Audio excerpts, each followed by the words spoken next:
Hej med jer, og hjertelig velkommen til at være på kanalen, og velkommen til den her video. Og godmorgen, det er mandag i dag, og vi har været vågnet siden klokken 6. Så lå vi og blundet lidt i sengen til klokken lidt i 7, og nu er vi at gøre mig klar. Althea, hun faldt i søvn, så var hun et kvarter senere. Og nu håber jeg, at hun har ladet hende ligge i slyngevuggen, og håber, hun sover videre. Fordi i går, der sov hun ikke særlig meget, og jeg håber ikke, det fortsætter i dag, de der korte lurer. Men man ved aldrig. Hun fyldte 3 måneder i går, så jeg ved ikke, om hun tror, hun allerede er en stor pige, og ikke har behov for søvn mere. Det ved jeg ikke, men i hvert fald så håber hun falder i søvn. I dag, der skal vi ud af døren. Vi har en dag fuld af planer. Vi skal til Aarhus, og vi skal mødes med Karo, og så har vi en masse små ting, som vi også lige sådan skal hente og bytte og kigge på, og ja, så vi har rigtig meget på dagsordenen i dag, så jeg håber, at hun vil sove lidt længere nu, sådan så at hun er lidt mere frisk senere, fordi ellers kan det godt ske, at det bliver lidt en lang dag. Men i hvert fald så vil jeg lige gå ud og gøre mig klar, og ja, så skal vi bare køre her om sådan noget en halvanden times tid. Ish. Mona. Hun vil ikke sove videre. Nej. Du er en stor pige nu. Du har slet ikke brug for at falde en søvn. Hvad?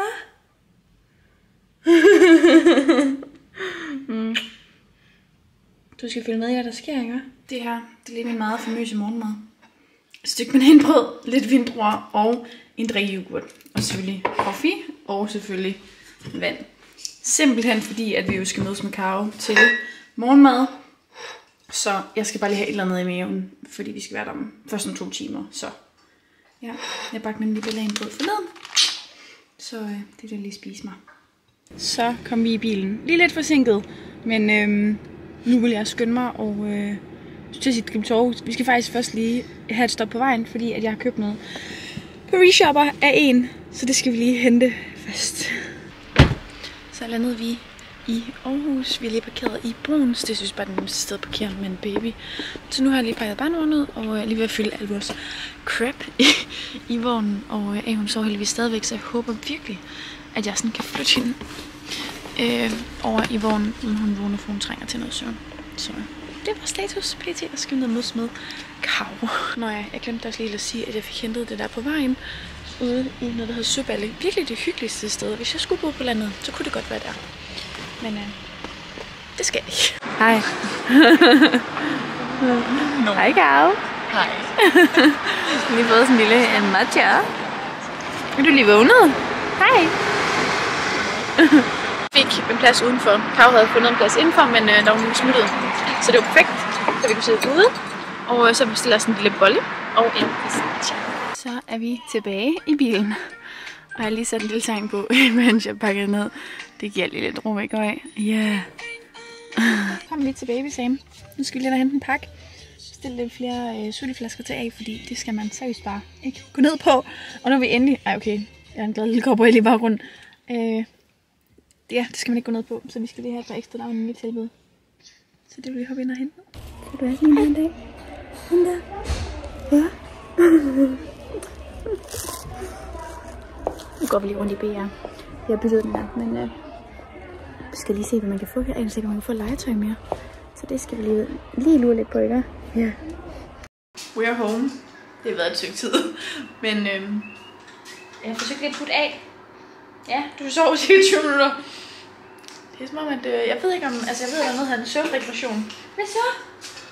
Om vi er allerede i den, det ved jeg ikke lige. Ja, Lisa, du er den spændende.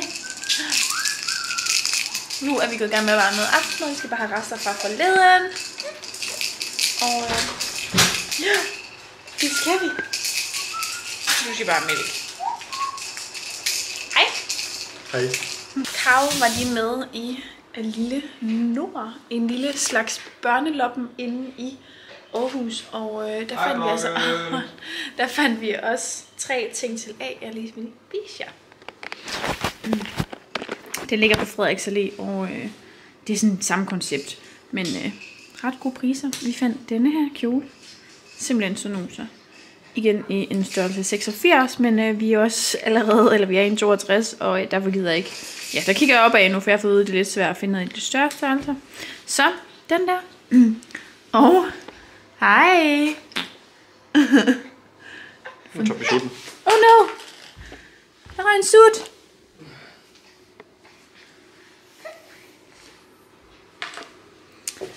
Og så fandt jeg også denne her.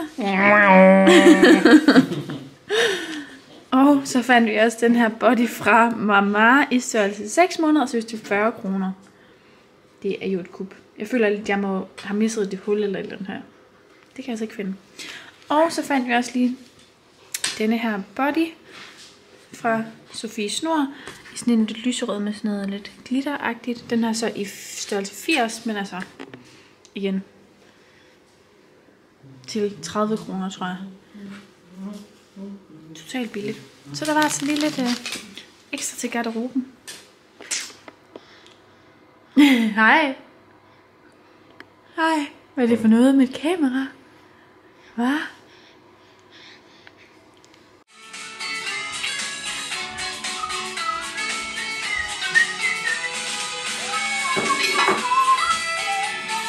Hej, smukke.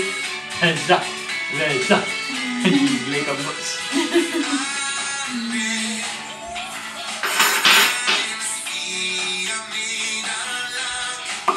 Hej. Og så er der rester af aftensmad fra forleden. Nem og hurtig mandagsmad. Det var lige, hvad vi kunne klare. Kanonservering. Yes. Godmorgen. Det er lige nogle dage senere fra det sidste, I har set. Men sådan er det nogle gange. Nogle dage sker der ikke noget spændende. Og så tænker jeg hellere, at jeg vil filme sådan de dage, hvor der sker lidt. Men i hvert fald så er klokken lidt over 10. Jeg har været i bad. Althea har været i bad. Hun er klokken 8-ish. Har seriøst sovet næsten 12 timer. Har ikke været vågen. Jo, hun har fået mad 2 gange. Men hun har ikke rigtig været vågen. Jeg har sådan håndteret at gøre det, uden hun vågnede. Hun har lige sovet, men er vågnet igen. Men hun bliver lige liggende, fordi jeg håber, hun vil falde i søvn og sove videre, for hun gav på stadig. Typisk. Så jeg har lige lavet mig noget morgenmad, og det vil jeg sætte mig over at spise. Kryds fingre for, at hun sover videre. Og så skal jeg nok dele med jer, hvad vi skal senere. Så fik jeg gjort mig klar, sådan 100% med lidt makeup. Og nu er jeg lige hoppet ovenpå, fordi at fra i morgen, i dag er torsdag, fra i morgen og så til søndag, der skal vi hjem og bo hos mine forældre. Jeppe han skal på motorcykeltur med gutterne, faktisk kun har været afsted i 4 dage. Nu er det så kun en overnatning, så 2 dage. Men vi har besluttet stadig at blive hos min mor og være der et par dage, fordi jeg alligevel har lagt planer dernede. Jeg har en masse veninder, der bor dernede omkring, som jeg så har lagt planer med. Så vi bliver bare dernede, selvom Jeppe han kommer hjem før planlagt. Så jeg skal have pakket, og jeg kan slet ikke lige sådan overskue, alt jeg føler, jeg skal med. Nu er hun jo et flaskebarn, så jeg kan ikke undvære den der baby breaster, så den er besluttet for at tage med. Så jeg overvejer sådan, skal vi have en slejestativ med, fordi det elsker hun. Og det er tit måden, jeg sådan lige kan få lov til at holde en pause. Men omvendt, jeg skal jo ikke lave noget dernede, kan man sige. Altså sådan, jeg skal jo ikke tage opvasken, eller lave mad, eller sådan, jo, måske lave mad, men jeg tror, I forstår, hvad jeg mener. Så jeg er virkelig sådan, okay, hvad skal man have med? Men i hvert fald, så skal jeg pakke noget tøj til hende, og en masse bleer, og sådan lidt af hvert. Så det tror jeg lige, jeg vil prøve at finde frem til nu. Så gør jeg det sikkert færdigt i aften, fordi jeg når det nok ikke, før jeg vågner. Men jeg vil give det et skud. Så fik jeg fundet lidt frem herover, og jeg er sådan en... jeg pakker altid ekstra for en sikkerheds skyld. Men jeg tænker, det her det er jo en god start sådan, til at lære, hvad vi skal pakke, fordi vi skal på ferie til oktober. Men nu gennemgår jeg det lige. Måske I kan bruge det sådan noget, måske ikke, og tænker, du er syg i hovedet, du skal med væk i 3 dage. Men whatever. Her har jeg pakket en masse tøj. Jeg har egentlig pakket 5 sæt. 2 af sættene kan så gå til et ekstra sæt. Lige sådan afhængig af vejret. Så der er egentlig sådan 7 sæt, hvis jeg var ikke... Ja, altså fredag er vi egentlig hjemme, så vi kunne væk sådan hele lørdag og komme i weekend søndag. Men uheld sker. Og jeg skal ikke stå dernede og ikke have nok tøj. Jeg er nemlig lidt i tvivl med vejret, som I kan se. Det lå også noget 20-21 grader. Det kan både være varmt og koldt. Solen kan være på, men hvis det blæser, så er det koldt. Så derfor har jeg også lige pakket noget, hvor der er sådan nogle blommersmed til. Så 7 sæt, mine damer og herrer. Det er det, vi gør med. Så har jeg også pakket 3 gange savlesmæk. Dem går vi sådan lidt hurtigt igennem, så det tænker jeg var passende. Så har jeg pakket en body med kort ærmer, og så har jeg også pakket en cardigan. Og så har jeg pakket nattøj. Vi er sådan lidt low på nattøj for tiden, fordi at det er sådan regel der, vi har lidt uheld. Så jeg har kun lige en lige nu, som ikke er til vask. Og så har de pakket en body, fordi jeg tænkte, den her kan hun godt sove i, den er rar på. Ja. Og så til lidt nogle andre ting. Jeg håber altså ikke lyset er så dårligt, fordi jeg zoner lige på, men ja. Jeg har pakket et par pixiebøger. Vi er sådan ved at prøve at køre en lille putterutine ind om aftenen, og jeg har fundet ud af, at hun slapper faktisk, hun kan altså sådan overraskende godt følge lidt med i en pixiebog. Ikke hun fatter, hvad der sådan står vel, men hun kigger på billederne, og jeg læser højt, og hun slapper faktisk ret meget af med det. Så det prøver vi lige. Så har jeg taget dem her med, det er sådan, vi bruger til at tørre måsen af, og det samme med olivyen, det er ligesom et sæt. Så har jeg taget poser med til bleer. Jeg ved godt, der er lidt mange, men jeg er sådan, det er en pakke. Så har jeg taget en pakke bleer med. Igen, der er helt sikkert alt for mange, men altså, jeg gider ikke sådan at pakke dem ud. En lille suttesnor, og så har jeg taget et ekstra sengesæt med. Altså, det er sgu ikke så tit, vi skifter dem, men jeg tør ikke at stå dernede, og så sker det, og så har vi ikke noget. Så jeg tager lidt ekstra med. Altså, vi kører, så det er jo herrestegud. Lige et par stofbleer til hovedet, til måsen, og så lige sådan en lille håndklæde, som vi altid bruger sådan til at pusle ovenpå sådan med en stofbleer, sådan der. Og så lige en pakke vådsvætter, fordi det skal man have med. Og jeg tror, det er det. Så har jeg også lige herovre, det er så godt nok noget andet, et par bukser og Jeppes, der skal fikses. Og så har jeg pakket pudebetrækkene til al hendes sengetøj, fordi jeg har lidt en ambition om, at min farmor eller mormor, de kan blive syg, kan lave dem om til sådan nogle sanseposer med perler i. Så jeg skal lige se, om jeg kan finde nogle perler også. Så de får lige dem her. Og se, om de kan lave noget nice ud af dem. Fordi, hvad filen skal man bruge pudebetræk til en baby, der ikke må bruge pude? Altså, det giver ikke mening. Det er sådan, jeg føler, det er lidt spild af stof. Så derfor prøver jeg lige at se, om vi kan være lidt kreative med det, så det ikke bare går til spild. Altså, sådan, der er jo ikke nogen babyer, der bruger pude.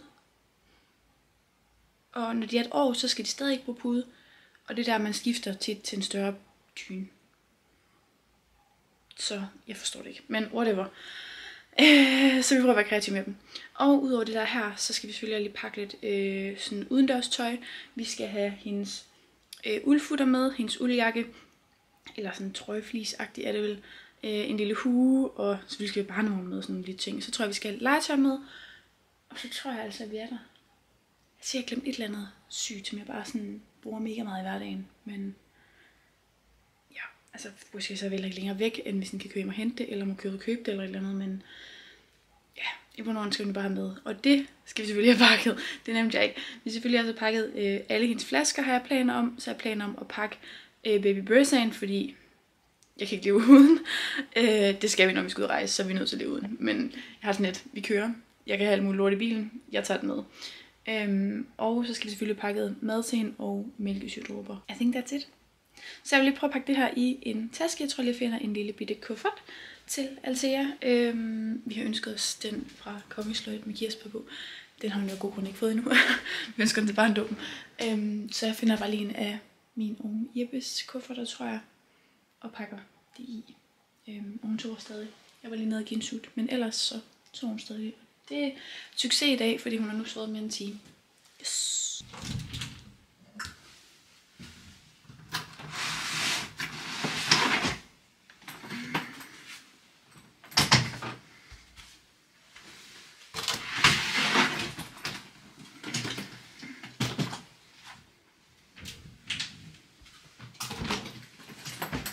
Jeg blev simpelthen lige distraheret i min pakning, fordi nogen vågnede. Hej. Så det bliver senere. Jeg har fundet det hele frem jo sådan næsten i hvert fald. Ja. Yeah. Så det skulle være ret nemt at pakke ned i en kuffert. Ja. Yeah. Men jeg har faktisk tænkt, at vi lige skulle åbne dem her, fordi dem fik vi hjem i går, og jeg fik ikke åbnet dem.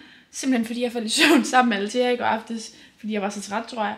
Ja, så jeg endte med, at jeg kom ned 10:30 og var sådan, hvad skete der? Jeg faldt i søvn, og så hoppede vi så i seng.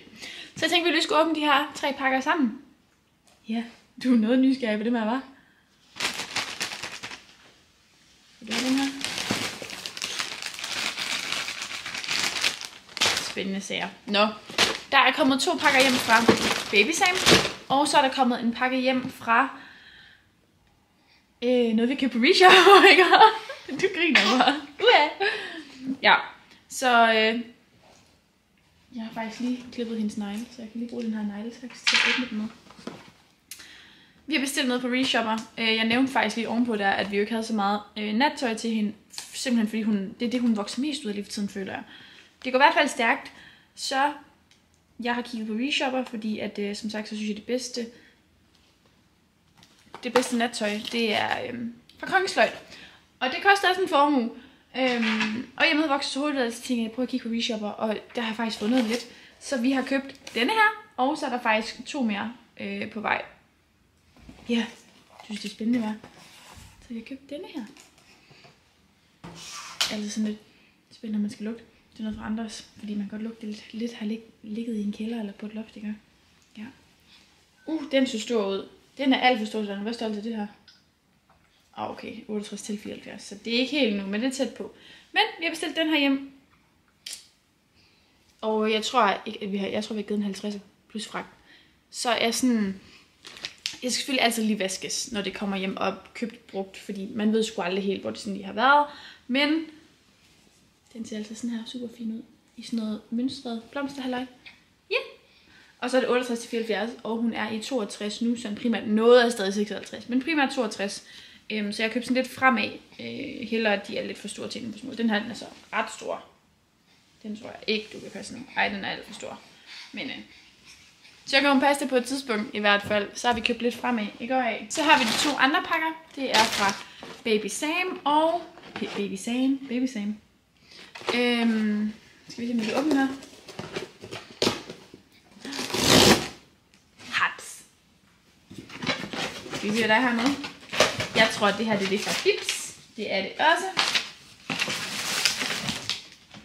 Vi er skiftet til Bibs sutteflasker. Det er sådan det endelige, vi er kommet på, som fungerer nu.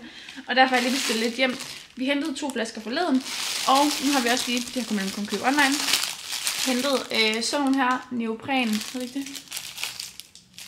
Sådan nogle sleeves hertil. Simpelthen fordi, at jeg godt lidt kan frygte til vinter. At vi laver en flaske, det er ikke altid sådan, hun får den med det samme, så laver jeg den og tager den ned på farten for eksempel. Vi kan holde sig en time, så for eksempel hvis vi skal et eller andet sted hen, eller hun har sovet, eller et eller andet, jeg ved sådan, okay, hun vågner nok måske, så laver jeg en flaske, tager den med. Og så tænker jeg bare, det er meget rart, sådan, at jeg kan holde den lidt lun, lidt længere. Så jeg har købt den til den lille og den store. Det var nemlig sådan på udsalg. Og så har vi købt en mere af de her suttesnore. Vi har den i hvid, som vi fik af gave fra Bibs, og nu har jeg købt den i sådan en mere lysebrun-agtig. Ja, fordi jeg synes, det er mega godt. Og til den sidste, så havde de nemlig også tilbud forleden på noget andet, som vi skulle have til vinter. Det er med at købe til vinter nu, fordi at alle køber til vinter. Jeg er virkelig spændt på den her. Det er noget til din mor, det her. Fra Kong Valter. Ja, så hun ikke får kolde fingre. Se! Det er de her handsker, som man sætter på barnevognen. Jeg har ikke lige luret, hvordan man gør det. Men det skal vi nok finde ud af. Gør af. Og jeg synes bare, de var flotte, den her. Fordi vi har en brun læder på hendes barnevogn. Så jeg synes, de her var ret fine til. Så dem skulle vi også have. Der var nemlig 20% på. Så der var altså lige lidt af hvert her ekstra til sådan vinter essentials. Og så selvfølgelig det der nattøj. Ja! Ja! Det er så dit lille glade barn. Hej. Hej. Hej. Det er så. Hej. Frusit. Uha. Men nu tror jeg lige, at jeg vil lægge Altea på legetæppet. Så vil jeg lige se, om jeg kan lave mig noget frokost. Fordi om en time, så skal vi nemlig mødes med Camilla og Cornelius, som jeg faktisk bor her på vejen. Camilla er også på barsel med Cornelius. Og så skal vi til lærersal sammen. Og det er jeg lidt spændt på. Det er lærersal for sådan noget, det kan jeg ikke engang huske. Hvad var det med af? Ja, det eneste, jeg sådan lige noteret, var, at der var friksutter. Altså jeg bruger både Bibs og Frik, men jeg tror snart, vi skal op i størrelse 2. Og alle vi har fra Bibs og Frik, det er størrelse 1. Det hedder det er Little Deluxe, der holder det. Og der står, at de, kan du godt læse fat i kameraet? De har Mushi Frik, Bibs, Teddy kombineret, Small Stuff, Mam, Philips Event, LED Details, Diefrags, Baby Nova, Tommy Tippy og mange flere. Så I don't know what it is. Men jeg hørte bare sådan sutter. Og tænkte, det skal vi have. Så det vil vi trille afsted til om en times tid-ish. Så jeg tror lige, vi skal have skiftet en blæ på dig. Og så skal jeg have noget frokost. Og så skal vi lige have pakket din pusletaske. Og så er vi klar. Jeg har seriøst så tit en sut i munden. Nå, jeg har skiftet tøj, fordi jeg kom til at tænke på, at jeg skal til i bæreselen. Og det måske ikke er så rart på sådan noget denimstof. Nej, men nu skal vi ud af døren. Vi skal til lagersalg, og jeg har som sagt tænkt mig at have hende i bæreselen. Så det er virkelig spændende på at se, hvordan det går. Jeg prøver at lægge hende til at sove. Bare lige for at få hende til at sove inden. Det skulle du ikke bede om, vel? Nej. Selvom du er totalt træt, så håber du vil lade se i bilen. Ja. Så ja, men nu vil jeg pakke hende i bilen. Camilla har lige skrevet, at de er klar om 5, så det er vi også. Så har vi været på lagersalg. Jeg filmede ikke, da vi var afsted. Simpelthen bare fordi, at jeg hverken har fået spurgt Camilla, om hun ville på kamera. Og så bliver det sgu også altid sådan lidt kaotisk med en baby og i bæresel og sådan noget. Så, og hun gyldede også lige ud over mig. Jeg ved ikke, om man kan se det nu, men helt vejen ned. Så det var super. Men jeg tænkte, I skulle ikke snydes for, hvad jeg fandt. Alligevel, så det får I lige her. En hel masse fine sager. Jeg fik brugt lidt penge, men vi fandt en masse fine sager fra Mushi primært. Der går ikke så længe, før vi skal starte op på Grød og Mos. Og der var faktisk rigtig meget sådan, i forhold til Grød og Mos. Så det var helt perfekt, fordi vi har ikke rigtig noget. Jeg har lige købt 2 skåle, og vi har 2 skeer. Men altså sådan, that's it. Så det første, fandt, det var lidt skåle. Og den første, det er denne her skål i sådan noget lidt brunlig-agtigt. Den har sådan en silikone på bunden. Sådan, hvad hedder det? Sådan en, man sætter fast, og så kan den ikke til at se. Sådan en, ja, I ved, hvad jeg mener. Hvad hedder det? Stay Put Suction hedder det. Ja, så det har den. Så sådan en skål. Så der var sådan 3 for et eller andet. Så jeg købte også en skål i den her farve. Der er ikke sådan en stor forskel. Den ene er sådan lidt mere mørkebrun, den anden er mere lysebrun.